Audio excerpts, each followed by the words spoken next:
નમસ્કાર, શો ટાઈમમાં આપનું સ્વાગત છે। ભાવનગરના જેલ ગ્રાઉન્ડ પાસેથી એલસીબી પોલીસે ચોરી કરેલ 3 સ્કૂટર અને એક બાઇક સાથે 2 શખ્સની ધરપકડ કરી છે।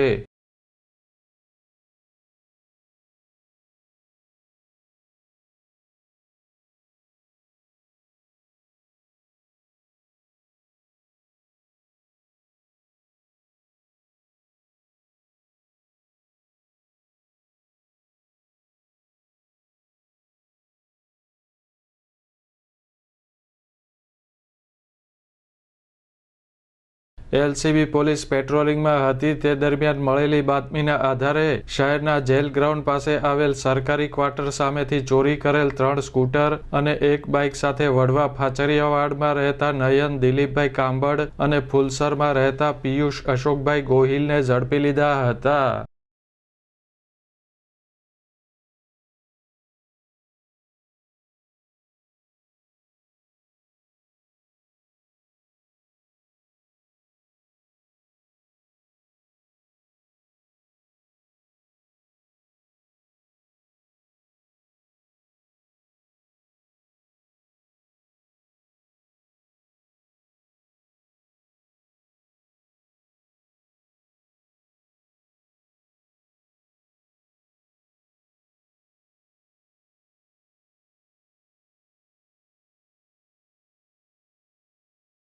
પોલીસે ₹2,30,000ની કિંમતના વાહનો કબજે કરી વાહન ચોરીના ગુનામાં સામેલ એક સગીર સહિત 2 શખ્સને ઝડપી લેવા તજવીજ હાથ ધરી છે।